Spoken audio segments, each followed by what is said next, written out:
Disney Odd Pod. I'm Kat. I'm Dee. And this week, Shia Lebeouf and Stannis Baratheon square off for a round of golf. And Stannis ends up where he always does, in second place. Yeah, loser. He didn't get stabbed this time, so there's that. Greatest game ever played from 2005. He was born with nothing except a dream. There must be a way for somebody who's not a member to compete. You're a caddy. Golf is a game for gentlemen. It's not for your kind.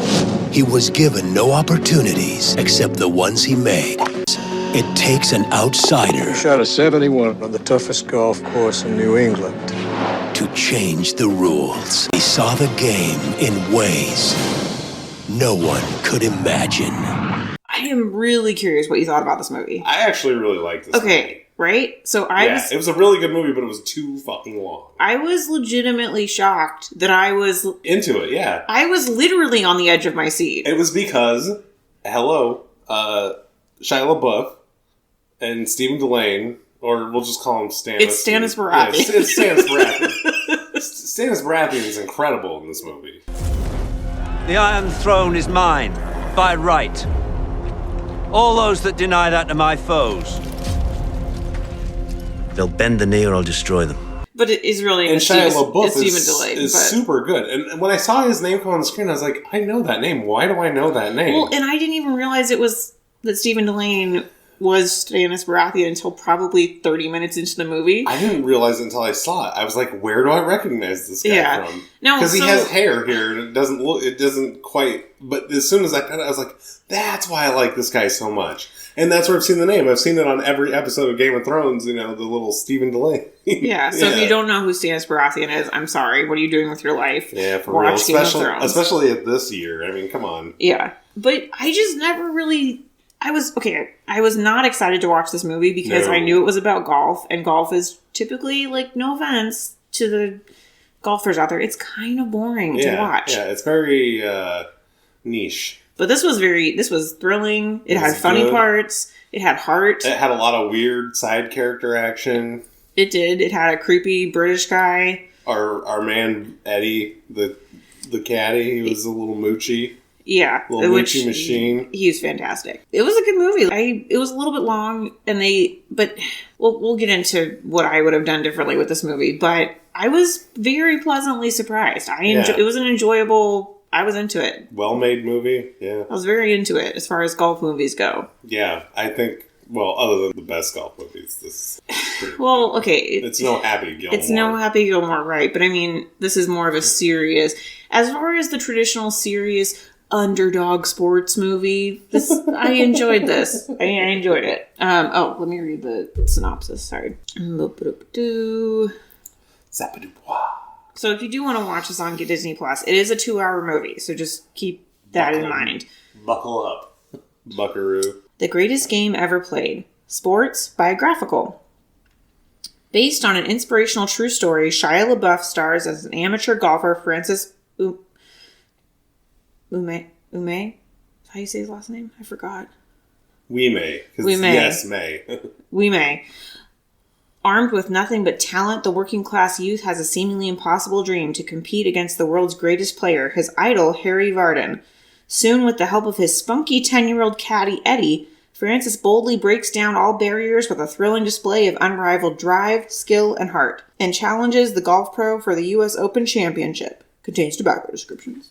There is a lot of tobacco in this movie, which I appreciate. Which there should be because it's, 1913? Obviously, everyone is smoking. Yeah. Shia LaBeouf should have been smoking. Eddie should have been smoking. Yeah, seriously. That would have been awesome if Eddie was smoking. He just whips out a stogie. Yeah. Big old cigar, just like... Yeah.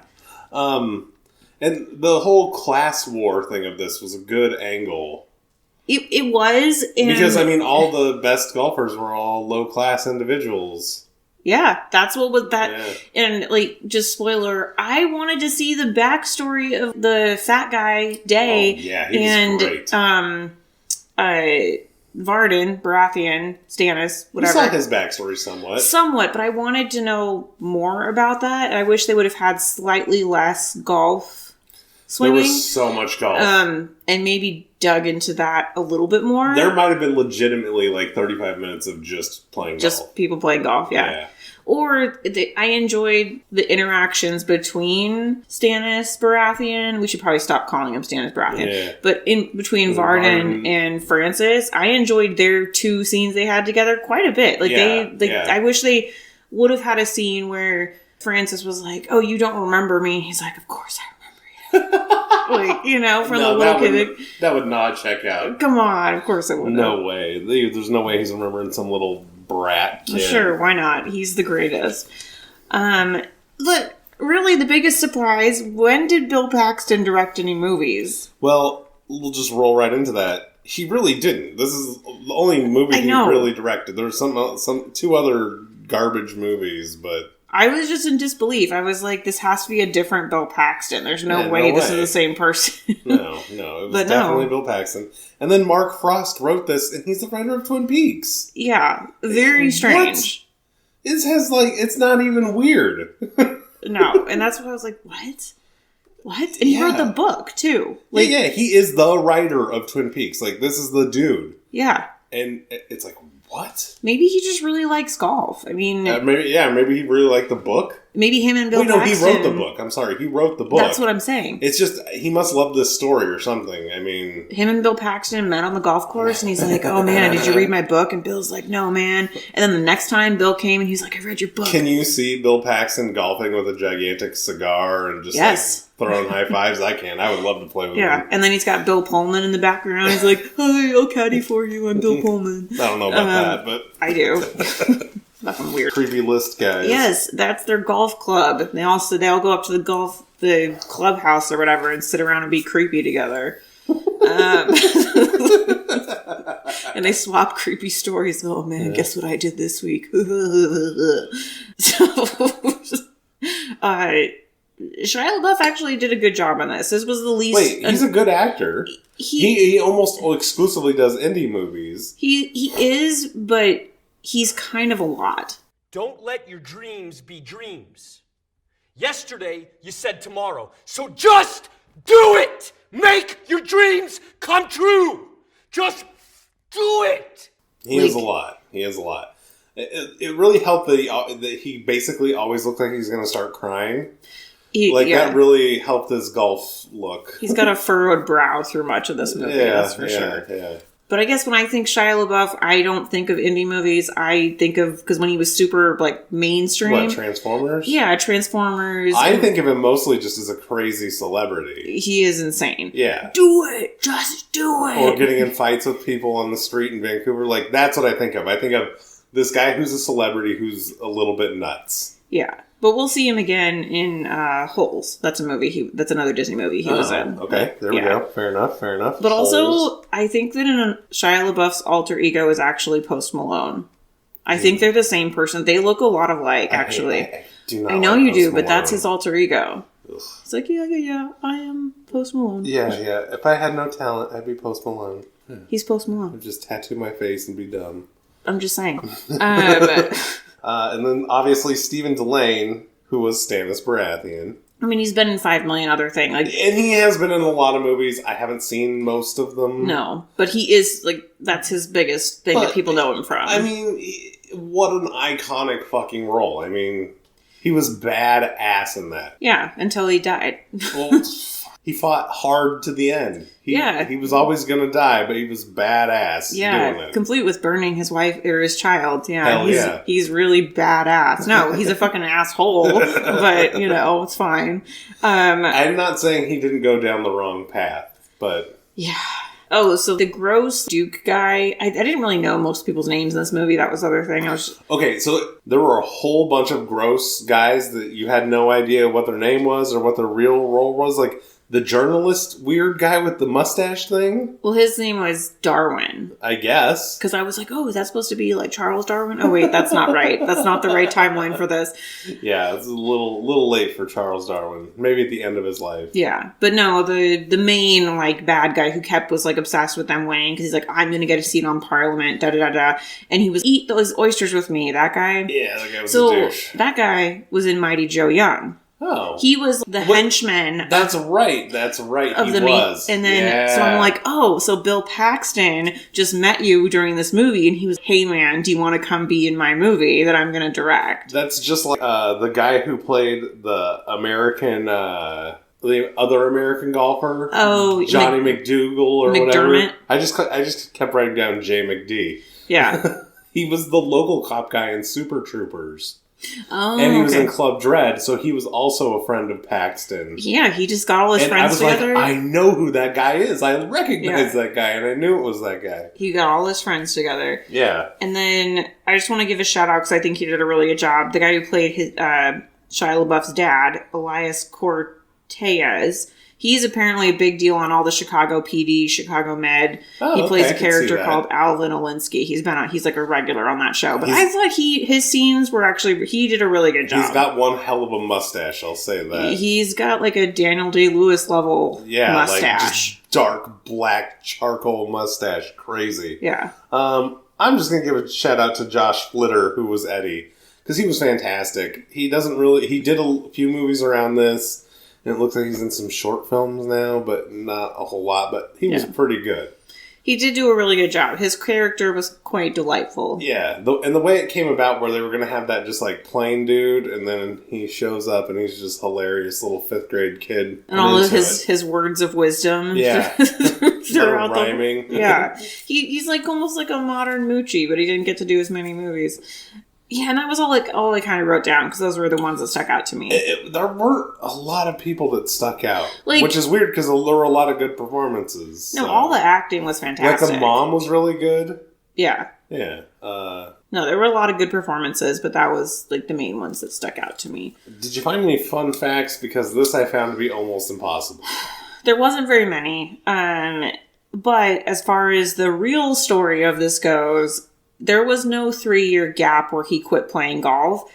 He literally was like a well-known amateur who during that 3-year period in the movie where he's not playing, he was actually working with this coach to literally play golf constantly to get better so that he could become in the U.S. Open. So it's not that far off from the actual story, like the way the match played out. Well, actually, to me, that is that far off, because he came off the street and won the U.S. Open.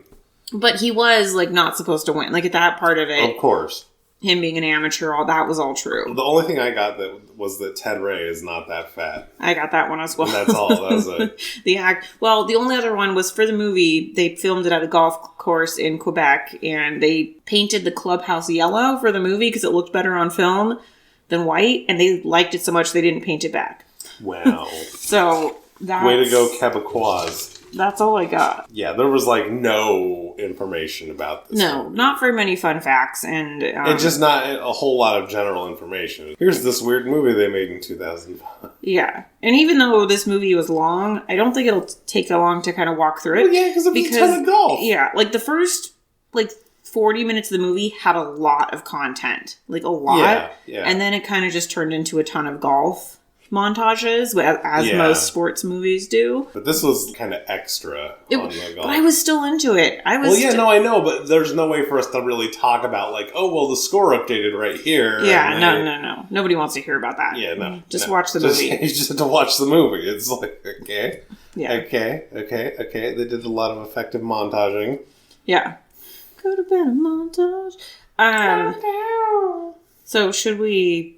putt our way through this? Drive our way through this? I would say swing our way. Swing our way through it? Okay.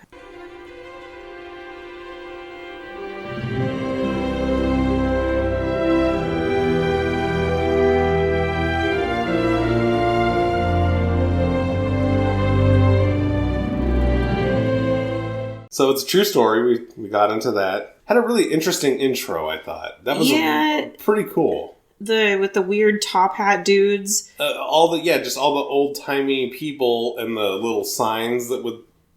Well, yeah, but the very opening is young Stannis Baratheon and those creepy dudes. Oh, that's not what I meant. That's not what I meant. No, I know, but that's important because it's important. Yeah, because they come and basically say, "Oh, your home's going to be torn down because we're going to make this a golf course," and he's like, "What's golf?" And like, at first, a game you'll never play, kid. I'm like, "Is this supposed to be young Shia LaBeouf?" Like, yeah, it was unclear. Yeah. But yes, the intro, like the weird animation, but it was almost like it almost looked like paper dolls, almost kind of. Yeah. It was interesting and kind of cool, uncommon for a Disney movie. Yeah, it was definitely different for sure. Yeah. Open up with Brookline, Massachusetts, 1900. Yeah, and this also was kind of there was a few jarring things at the beginning that didn't come back. Like, this is supposed to be young Shia Lebeouf. It is young Shia. And work hard and make the money. He watches he's caddying for some older guy, and the guy cheats, and it's like, okay. Well, yeah, that's what you do when you're a caddy. Haven't you ever seen Caddyshack where he's like, oh, well, sir, why don't you improve your lie a little bit? Yeah, I got it, but it's just ridiculous. And so he steals the golf ball. Or, like, he found one. Yeah, he found one. And it had Varden's name on it, and he's just like, oh. Then he becomes obsessed. Well, and he sees in the pro shop, there's a little poster that's like, John Varden, 3-time British Open champion. Yeah, so he, in his realm of knowledge. Yeah, he's into it. He's up in the middle of the night practicing putting, which is... by candlelight. Super cute. Varden's coming to town. And his dad's like, no, you cannot go see him. His dad was basically Daniel Day-Lewis. Okay, right? I was thinking that too, but I've never really seen a lot of his movies, so I didn't know that I had really the background to make that statement. Yeah. But I was thinking that. I'm like... You're kind of Daniel J. Lewis-esque. You're doing... That's why I thought he did a good job. Yeah, just like a homeless person's Daniel Day-Lewis. Yeah. Correct, sir. His dad is not wrong through most of this, though. I disagree. I think his dad is wrong. Well, he is, but he isn't. But, like, I can understand why he feels the way he feels, because they're not going to pay you to do this, so why are you even bothering? But you can eventually get paid. Eventually. Yes, eventually. But his mom has other plans for letting him see Varden. Yeah. She basically just takes him to go see. He volunteers. He gets on stage. Varden corrects his grip. Yep. And he knocks it out of the park. And he's all happy. And it's all cool. Then we cut to Varden, I guess, 13 years later. Yeah. But that's the thing, is that the time jumps weren't clear at the beginning. Well, this was the only one, but it was completely unclear. Yeah. So he jumps back to this room with this guy being like, hey, we need you to go win the U.S. Open. We can't have the Americans We can't have any Americans be champions of golf or champions of everything. Yeah, which is just kind of a very, no offense to the British people, but very British thing. Imperial, we have to be the best at everything because we're the best. That was basically what he was saying, Yeah, it's just... so dumb. And he's like, oh, if you do this, I'll give you a fancy job at this club. Right, yeah. He gets to join the gentleman's club and give lessons. Yeah. But he's still basically a lower classman. Like, yeah. They just treat him like he's garbage because he's from Jersey. Even though he's the best and he's making them all this money, more than likely he's doing all this stuff for them. It shouldn't matter. But this was back in the old days, so... I think it's actually still kind of like that. Wherever your semen came from, that's really your value to society. Yeah. And then we cut to Francis grown up. He's still practicing putting at night. When he goes out on the green, he's still caddying, and the guy's all, oh, you should come and play with us. He's like, oh, I'm not allowed. He's like, I don't care. The guy that forces him to play with him, and he shoots a really good score. Yeah, but he kind of, messed up at the... Oh, no, he didn't. Yeah, he did. No, he did. He messed up on the sand trap and, took, 3 or 4 strokes in the sand trap. Well, he got kind of nervous because that other guy who's the manager of the club was watching him. Well, and he thought he was in trouble, Yeah, he thought he was going to get in trouble. But then they're all, oh, no, you have to play in this. We wanted to make sure you could do it. Go to this other classist scene where they're basically trying to, get him in. And the old, in charge white guy's like... Fuck no. This caddy's not playing in this tournament. No way. Get out of here, peasants. You guys are stupid. But they accidentally reveal that if he pays $50, that he can indeed play. Yeah, and there was a lot of that too, little funny little things that happened, because the one guy's like, oh, well, it's not like he can pay the $50. The guy's like, well, if he does pay... Oh, well, no club member will support him. And the guy stands up. He's like, oh, I will. Yeah. And so he has to ask his dad for the money. And his dad is all angry and no, $50 to play. Golf doesn't give a man what he needs to feed his family. You learn a trade and you bring home an honest wage. I don't think so. Ho, ho, ho. You need to go learn a trade. But he gives him the 50 and he says, hey, if you lose, no more golf ever. Yeah. which apparently was just a trope for the movie. Yeah, that never happened. This never happened at all. So then he goes to this party with all the rich people, and he's macking out on this hot girl. Who he made... There was a brief scene when he was a little kid where they locked eyes. Oh, that... Yeah. Fuck, no. That's dumb. Refuse to even acknowledge that. Because that was one of the scenes that could have easily just... and they're vibing and enjoying each other's company until her brother comes in and is like, what, this fucking catty? Yeah, and he's kind of like, fuck you, dude, no, come on, don't break up my game. And then her parents come in, they're just like, oh, and then she's, come on, mother, we'll let the men speak. And the men basically just tell poor old Francis that just because you're here doesn't mean you belong here. Yeah. Get out of here, you poor piece of shit. Don't look at my sister. Yeah. She's don't mine. Touch her, and don't touch any food or any booze. Yeah. Get out of here. Pretty much. And so now it's tourney time. And he does all right throughout the whole thing. Isn't this where Eddie comes in, though? No. Oh, that's right, because the first day he has his old... This isn't the first day, this is a different tournament. That's right, okay. So basically he plays pretty good, and then he just chokes on the last hole. Well, because he sees his dad watching him. No, he thinks he sees it. It's just like Varden with the... Oh. He sees the evil figure off in the distance, and it rattles his game. That's right. So he blows the putt, and now it's over. He has to quit. He's going to go work in a sporting goods store. Yeah, and meanwhile, back in England, Mr. Creepy Duke and Varden, they go to some bar to pick up this fat guy. Yeah, because they wanted him to have, like, this proper gentleman sidekick. And he's like, nah, fuck that. I want this guy. Yeah. So they go to this terrible bar in the basement of this place where this guy is hitting golf balls through phone books into the fire. And people are fighting all over the place. Yeah, it's just a grungy British pub. It's fucking great, is what it is. Yeah, this part was pretty good. And I love this guy. I love the Ted guy. No, he's fantastic. Yeah. He's low-key one of the best parts of the movie. The banter between him and Stannis is also very good. Yeah. I mean, there are a lot of parts of this movie that are just spot the fuck on. Yeah. It's very, very good. Yeah. And then there's just scenes like this scene that I could have completely done without, the opera scene. What a waste of time. It really was, because I thought, oh, maybe he's going to talk to her after the opera. Maybe all he did was stare at her for 5 minutes. Yeah, it would have been much better if, like, I thought she was going to lock eyes with him.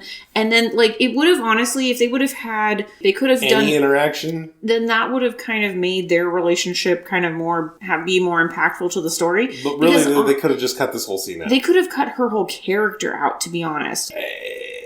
I enjoyed it, but this scene, they should have cut out. Yeah, they should have cut out this part or done it in a slightly different way to where, like, maybe... To where it was meaningful. Yeah. It's totally meaningless. Like, they should have honestly had this scene, like, a little bit later, like, during the tournament. I don't know, something... I have to disagree. This just needed to be completely cut out because it went nowhere. Yeah. We could have saved 5 full minutes. Yeah, it just was a weird They could have got it under 2 hours by just cutting this meaningless scene out. Yeah. It definitely wasn't needed at all. Yeah. So the USDA guy, or not USDA. US Open? PGA. Well, no, but it's the golf official, because I'm sure it's not PGA back then. They come and they say, hey, we heard you're really good. We need a local amateur to play in the US Open. And this is 3 years later. Don't forget that. They did not establish this. Yeah. This is 3 years later. Yeah. And he turns them down. He's like, no, I have different dreams now. Yeah, but then... I want to work in retail. But then within, like, 5 minutes, he changes his mind. And this being 3 years later doesn't really check out. I mean... Well... No, because when he's dancing with the lady, she's going to college. Yeah. That year. So we're saying that she's already off in college, and... I don't fucking think so. Yeah, because she comes back and they say, oh, you're going to go back to school. Like, it wasn't clear. Yeah. And so he changes his mind, and then they're like, okay, we're going to train. And there's a montage. And some of the cinematography in here was just super fucking weird. Like, it was a very intense golf training scene. Golf training montage. Yeah. And then the tournament starts again. The 1913 U.S. Open. This is a different tournament. A huge deal. Yeah, which I don't know how all of a sudden he's just in... Because they got him in. Because they wanted to have a local amateur. Gotcha. Just to fill out the crowd, get some local interest, Gotcha. Get guys like Eddie over there. Be like, hey, we saw our guy, Mr. Francis. No, wait, what's his name? Francis? We met. We met. We met, yeah. We met with each other. Yeah. It has a complicated name. It's just a weird name. Mr. We Met. Because his dad is French and his mom's Irish. But... I didn't know this, so because he's an amateur, his name on the scoreboard is Mr. We Met, but everyone else just has their last name. Yeah. Didn't know that was a thing, which is interesting, actually. Yeah. I feel like it'd be the other way around, but... You would think, but who knows? I don't know. But he makes 6 straight birdies. Yeah, to get in, because he's down 4 with 6 holes to go, and he just goes unconscious and birdies the last 6 holes to get all the way in. Yeah. Whoa. And this is where, this point, this is how long it took me to go, oh, is that Stannis Baratheon? What, in the angry press conference? Yes. Where the guy gets, yes. Where Jay McD gets all pissed off. Yeah, you're not taking our damn cup It's back. Fucking WWF style. He's having a showdown. Golf press conference. He is pissed off. Yeah, Sarah is all about that LaBeouf life. She's just making googly eyes at him in the crowd, and she's just, oh my god, I love you. Oh, I love you so much. So this is where we really meet Eddie for real. He shows up to Caddy, and at first he's like, "No, you can't do that. You can't do that." But Eddie's a very convincing kid. Yeah, and he just shanks his first drive. Just right off, shanked. Yeah. And Eddie proves his worth right away. He's like, hey, you can still par this hole. You just need to look down. You got this. But he's in, like, second place at this point. No. This is the beginning. He's in no place. Oh, did he shank it twice? Yeah. Okay. So they play, there's a whole bunch of golf. See/meet President Taft. Oh, yeah. And then he shanks again. That's when right. he's like, when he is tied for second. That's right. And then he gets the keep your head down speech again from Eddie. So it ends with him he's like in like 6th or something. Yeah. And the Mr. Reed guy is tied for second. Oh, that's right, Mr. He's like the fancy British guy. The fancy British guy who's highborn. And Mr. Fancy British guy comes into I guess it's a restaurant where Ted and Stannis are eating. Oh, yeah, I forgot about this little scene. And he's just talking mad shit, and he gets knocked the fuck out by Ted. Yeah, because he's like, I'm sorry, I just couldn't contain myself. Ted just throws a sitting... He sucker punches him. It's a sucker punch, but at a certain point, when you run your mouth that much... yeah, because... your face is bound to get run the fuck over. Because Varden was like, when he says, oh, I couldn't contain myself, Varden says, neither could he. Like, that's fine. Yeah. He was being a fucking douchebag. And nobody in the restaurant reacts. They're just like, okay. No, everybody's like, oh, okay, yeah, that checks out. But there was a key thing that happened right before this that I actually really liked. So when Varden was teeing off, or him and the McDermott guy, he made like the McDermott guy. Oh yeah, that was funny. Believe that he was using a different club. So the McDermott guy's like, if he can use that, I can use that. Yeah, he was using an iron. He had an iron in his hands. So the McDermott guy's like, okay, fine, give me an iron. If he can hit it, I can hit it. And then he switches his clubs after he already hit. So McDermott hits, and he's short, obviously, and when the McDermott guy turns around, here he is holding a driver ready to go. Because that's important, because Varden is all about he's part of the mental game of it, too. Yeah, I mean, they call him Mr. Style. Like, the dude is locked in. Mm-hmm. And, there's another scene at home where his dad's all pissed that he's not making any money. You don't get paid? And it's golf again, and Varden keeps having all these weird flashbacks of these top hat guys while he's playing. Yeah. And that's why I kind of wish they would have gone into that a little more, because I think it would have made it more relevant, I guess. I don't know. it was just kind of weird. And this is where we learned that he got uprooted for the golf course for real. Yeah, because it's showing like them tearing down his house. He's like on the back of this wagon, and you're like, oh, so he was the one that was never supposed to play and all that stuff. Yeah. We go to round 3. And it's super rainy. Mudfest, yeah. Super rainy. And it is raining like crazy, but it is the most dramatic golf montage. It really is. It really, really, really. It's really overly dramatic. And this is where Francis catches up. He's down 1, with 3 left to go. He's locked in and loaded, and everybody else is melting down. Yeah, because this is where McDermott blew it, and... well, no, he didn't blow it here, but everybody's just frustrated because it's raining. Then we go to round 4. This is where McDermott melts down. He literally, just falls down and, melts into the earth. Yeah, because he did a horrible drive, so he knows that there's no chance. And it keeps, throughout all these things where the crowd's cheering, because... Francis's family lives basically on top across the street, and his mom keeps overhearing the big cheers. But then finally, she comes over, rips off her apron, and comes over, and I'm like, "Yeah, bitch," because she wants to watch Francis play, which is great. Yeah, Varden a couple of times stares down our boy Francis. One time it screws him up. The second time, he can handle it. Yep, and so they're all tied up, the 3 of them. And we get this weird scene of the rich British guy being like, amateurs don't win opens, and eating a bunch of oysters and being a total douche. Yeah, to where the fat guy's like, I'm going to bed because he's down, he doesn't want to punch him, basically, because he's talking about lower class people. And they're both lower class. And then finally, Varden breaks and is like, fuck you. If this kid's lower class doesn't make a goddamn bit of difference. If he's better than me out there tomorrow, he's better than me out there because he's a better man. It doesn't matter how he was born or where he's from or any of that shit. So go fuck yourself. Yeah, this was a very good scene, actually.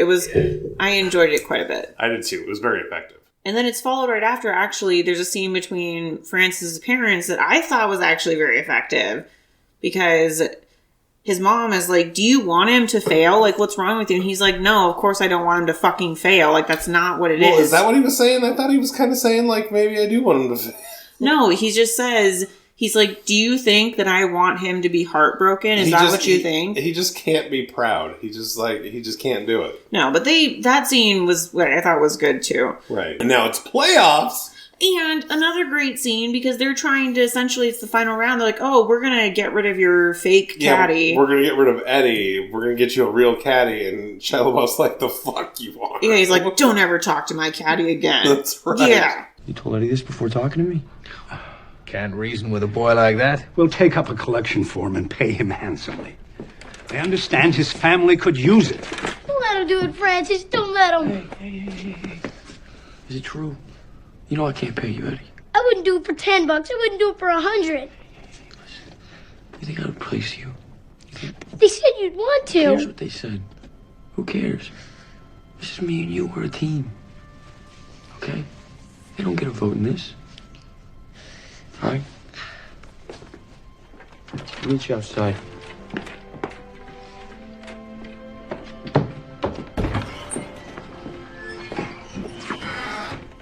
Don't ever talk to my caddy again.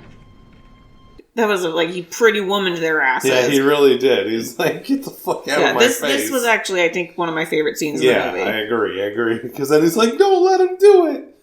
Yeah. And he's like, I wouldn't do it. What are you talking about? He's like, we're a team. And then we see that Sarah shows up for our buddy Francis. Francie. I kept calling him Louis in my notes, and I don't know why. Lebeouf, Louis. It's fine. And this is, there's lots of golf in here. It's just a lot. Tons and tons of golf. We get to finally hole 15. By hole 15, the fat guy's done. He can't win. Yeah, he shanked So apparently he quits, which is interesting. No, he didn't quit. He did, because he stopped playing for the last 3 holes. Well, they just didn't show it. But well, yeah, they Yeah, he wasn't there. He wasn't putting. He wasn't... Yeah. Because at 15, they're even... he tries to psych him out by shooting over the thing, and he ends up in the sand... Varden ends up in the sand trap. Yeah, but you can't see it from there, and so Shia LaBeouf's going to try to copy him, and then Eddie's like, no, dude. Like, it's a trick. Stick to your game. And that's why that thing with the clubs was important, because he's trying to do... Yeah, he's trying to screw with him. He's trying to trick him. Good golf. Yeah, a lot of golf play. And there's very dramatic, like... Yeah, he goes into 18, he's up 1. They both hit it onto the green. Then they both miss their putts. They both miss putts. And then Lebeouf knocks his putt in. His dad is there and proud and like gives him $1. Yeah, well, everybody lifts him up and they lift Eddie up and he's like, I can't take the money. And it's like, why not? He's like, this money's for Eddie. Pass it around for Eddie. Yeah, and so it's very dramatic and happy, and his dad finally supports him, and oh my god, it's fantastic. He gets this big thumbs up. Yeah, and then there's a scene after that in the locker room or whatever, and Varden's like, we'll play again sometime. I actually really liked that. I did like that too. It was a really good... Yeah, he's very congratulative, very good sport. Good sport. You never see anybody be a good sport in a movie. And he's like, I really enjoyed that game. Yeah, he was the best sport. Not even just a good sport, the best sport. Well, because he came from nothing, so he... Well, yeah, but I mean, that's how you should be. Like, if it's like that close, it's like you have to enjoy that. Yeah, 100%. And then the ending scene is Eddie and Francis walking off the green, and he's like, we're going to be friends forever. And apparently they were friends forever. Yeah, friends forever. And Eddie became a multi-millionaire. And Francis became this... He won a couple more things, but then he became this... businessman. Advocate for golf. Well, ambassador, but he was a businessman. Yeah. And how he won and didn't keep on playing golf is just bizarre to me. But well, he did a little bit. He won, but I mean, how did he not keep winning championships and doing stuff? That's so weird to me. I don't understand. He wanted to be a businessman. Yeah, and Varden won a couple of more British Opens and died as the best. Well, yeah, the record still stands. He won 6 Opens, which has never been beat. And he's considered the best British player of all time. Yeah, so... Way to go, Stannis. Way to go, Stannis Baratheon. Way to go. You did it. You're the king of something, at least. King of it all. Not an iron throne, but he's got some irons. So, really no music. Well, the score, though, was by somebody named Brian Tyler. Yeah, and it played throughout the movie. Yeah, and he has done the score for a ton of Marvel movies. The Yellowstone TV show. Oh. He's in a ton, but then also most recently the new Chip and Dale movie, he did the score for that. Chip and Dale. Wanted to point that out. So this is a character full kind of thing. And few bad characters. No, and even the Darwin guy who was keeping score... His little bits were funny too because there was a part where we're doing the newspaper thing, calling it in. Yeah, that was good. And then he leans over to Shia Lebeouf as he's walking past, and he's like, "You can do it, Francis." And he's not supposed to be partial because he's keeping score. Well, and he's a journalist. Yeah, yeah. And then Francis is like, "What?" He's like, "Oh, I didn't say anything." So his character actually was quite good. His character was pretty good, to be honest. Yeah, I mean, his mom and his dad were good. His mom, I thought, was fantastic. The old Irish broad. No, she was great. Varden, Stannis was amazing. Incredible. He really did do a great job. And Shia LaBeouf did a really good job playing Francis. It really was and all their characters were totally believable. Totally past muster.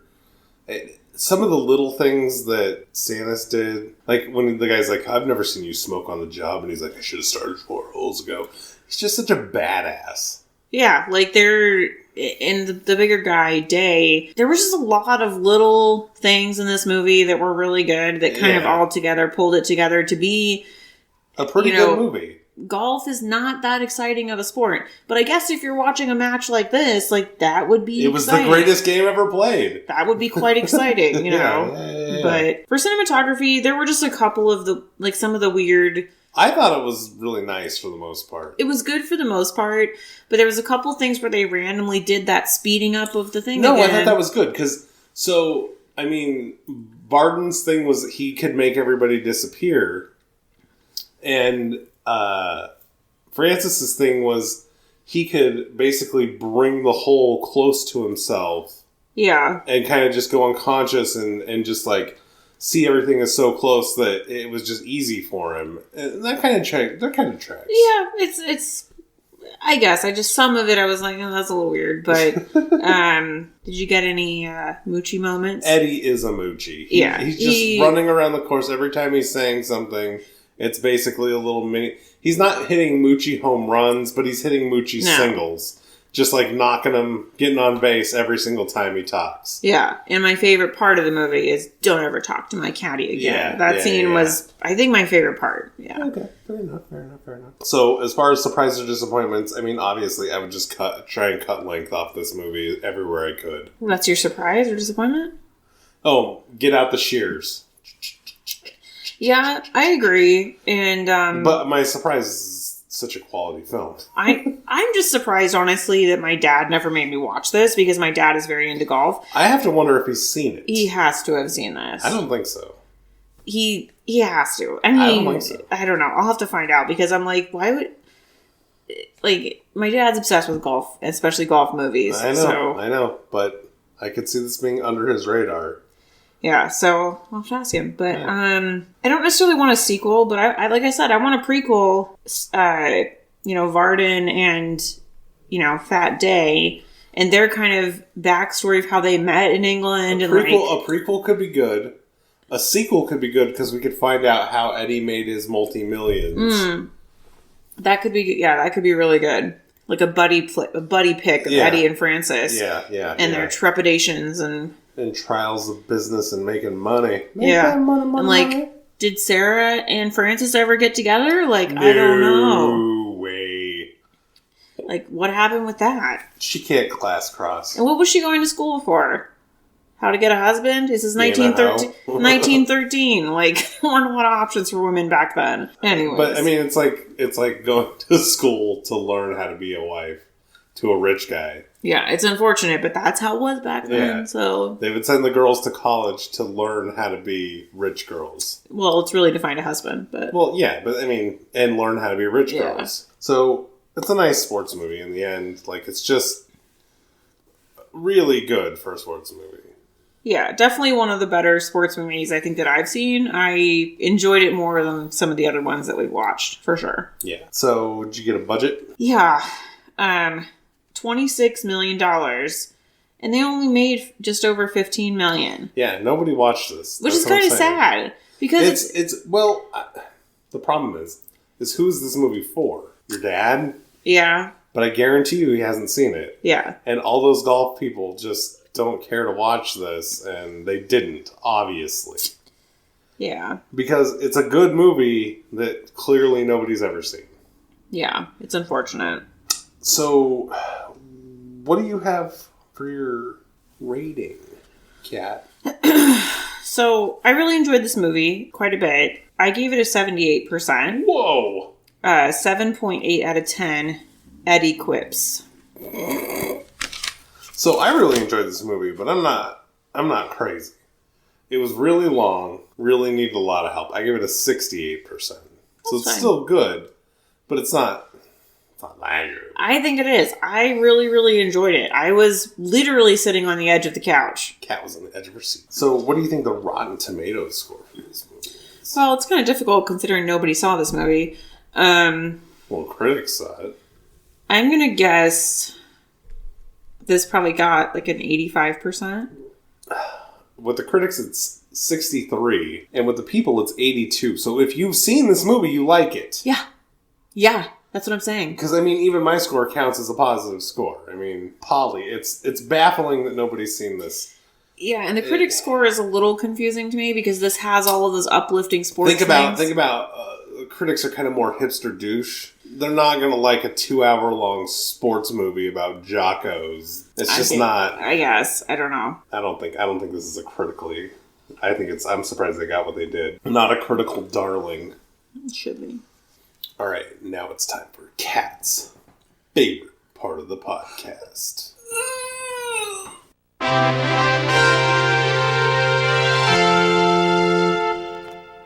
had to stretch. Apparently. So this time we get number 281. Having some fun. 281. It's Sky High. Aww. I am not sad. All right. How about 276? How random is that? Ooh. Wow. Oh, nope. We haven't seen this one. You got any guesses? So this would be in the early 2000s, right? Yeah, right. Just, 4 before Sky High. And really only 7 away from the greatest game ever played. We're just like on a streak of the mid-aughts. I have no idea, because I don't know what was happening during this time. So from 2005, we get Pooh's Heffalump movie. Like Winnie the Pooh? Yeah. Okay. Are we sure this came out in movie theaters? I'm pretty sure, because I remember seeing the commercials for it. Heffalump. I know you're hoping it didn't. But... I am hoping it did. Yeah, it 100% did. Okay, so next week, Pooh's Heffalump movie. So what do you think it's about? I mean, the Heffalumps are like those weird elephant things. So I think that they find a Heffalump, and it's going to be like a Doug's first movie type of thing where they find a Heffalump and everyone's scared of it. And they're like, no, it's a nice Heffalump. I disagree. And they befriend it. I think it's going to be just like every other Pooh thing where there's one story, then there's like another story, and it's all random and kind of stupid. And we meet all the characters, and it's unsatisfying and kind of boring. I don't think it's going to be a bunch of random stories. I think they changed that with the modern Winnie the Pooh movies. Because there's like 4 Winnie the Pooh movies that came out in theaters. I still feel like there's no way it's not boring. Because there's this one, there's the Piglet movie, and there's I think there's 2 Tigger movies. It might only be one, but there's at least one. I have seen one of the Tigger movies, but I'm just not in with. Winnie the Pooh is one of those things that is strictly for children, and I don't enjoy it outside of when I was like 5 years old. Well, you're gonna have to watch it. So I mean, it's. Hold on, I was trying to see how. It's only 1 hour and 7 minutes long. So what? Yeah. 67 minutes, and it came out in theaters? That doesn't make sense. I know you're trying to make... No, but that doesn't make any sense.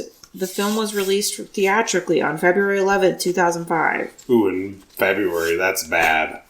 Yeah. And it's only 1 hour long. I mean, that's weird. Well, like you said... Winnie the Pooh is strictly for kids, and little kids don't have the attention span for much more than 1 hour. Yeah, I guess that's true. So 107. Wow. Yeah, so that we will watch Pooh's Heffalump movie. Heffalump.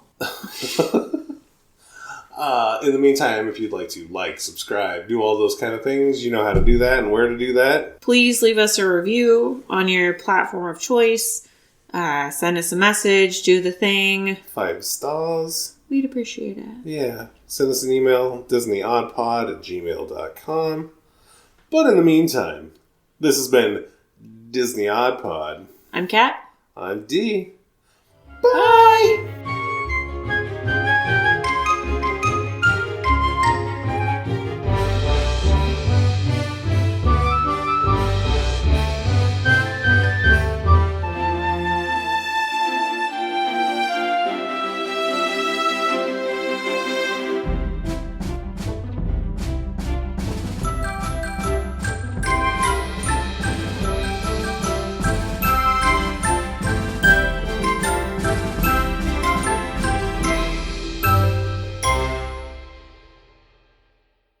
Goals. Get new mic stand.